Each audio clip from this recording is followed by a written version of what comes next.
Assalamualaikum warahmatullahi wabarakatuh. Di sini saya Aprilia akan membahas mengenai alat peraga gunung berapi erupsi, yaitu mengenai KD 3.10 dan KD 4.10 yang sudah saya bahas di video sebelumnya mengenai bencana alam dan resiko serta upaya. Ini analisis alat peraga sudah saya bahas di video sebelumnya. Kemudian ini adalah alat dan bahan. Kemudian untuk cara pembuatan gunung merapinya yaitu dengan cara mencampurkan seluruh bahan seperti tepung, garam, minyak goreng, dan air secukupnya ke dalam panci atau baskom. Kemudian kita campurkan semua bahan menggunakan sendok hingga tercampur rata. Apabila sudah sulit untuk diaduk, dapat kita uleni menggunakan tangan hingga kalis. Apabila adonan masih terasa kering, dapat kita tambahkan air, dan apabila masih lengket, dapat kita tambahkan terigu.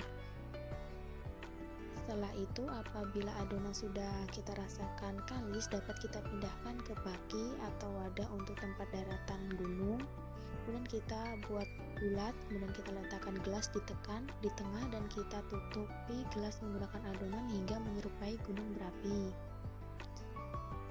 Setelah itu, apabila sudah, sisanya dari adonan dapat kita olah menjadi daratan ataupun permukiman yang kemudian kita jemur hingga kering. Kemudian setelah kering, kita dapat mewarnai gunung berapi. Media itu menggunakan cat warna, dapat cat air, cat akrilik, ataupun semacamnya menyerupai gunung berapi pada yang sebenarnya. Jangan lupa juga untuk daratan kita beri warna pula agar menyerupai seperti sebenarnya. Dapat kita berikan hiasan pohon, apabila ada rumah-rumah dapat kita berikan rumah-rumahan, mobil-mobilan, dan sebagainya. Itu bebas saja sih.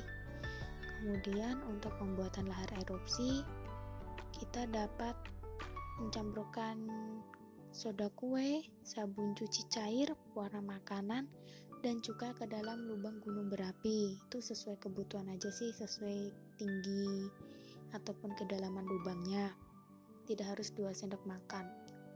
Kemudian kita aduk terlebih dahulu, kemudian baru kita, bila tercampur rata, kita tambahkan cuka untuk memberikan efek erupsi pada gunung Merapi seperti pada video ini. Nah, maka lahar akan tercipta. Pada video ini kita dapat melihat bahwa lahar dapat melewati semua rintangan seperti pohon, permukiman tanpa adanya halangan. Dari sini pula kita dapat mengetahui arah lahar gunung dan menginformasikan upaya pengurangan risiko bencana alam. Untuk penjelasan lebih lanjutnya itu, setelah siswa diberikan materi mengenai lapisan dan proses erupsi pada gunung api, tanda-tanda gunung berapi akan meletus yang dapat dilihat dari seismometer, gejala alam, dan sebagainya, siswa dapat diberikan pemahaman apa yang harus dilakukan sebelum bencana itu terjadi dan pada saat bencana itu terjadi.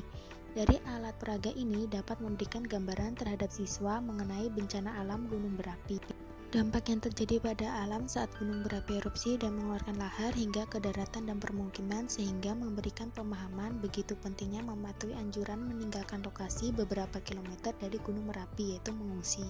Selanjutnya, dari alat peraga ini, setelah itu kita dapat menginformasikan kepada siswa apa yang harus dilakukan setelah bencana itu terjadi, seperti pembersihan puing-puing dan sebagainya. Terima kasih.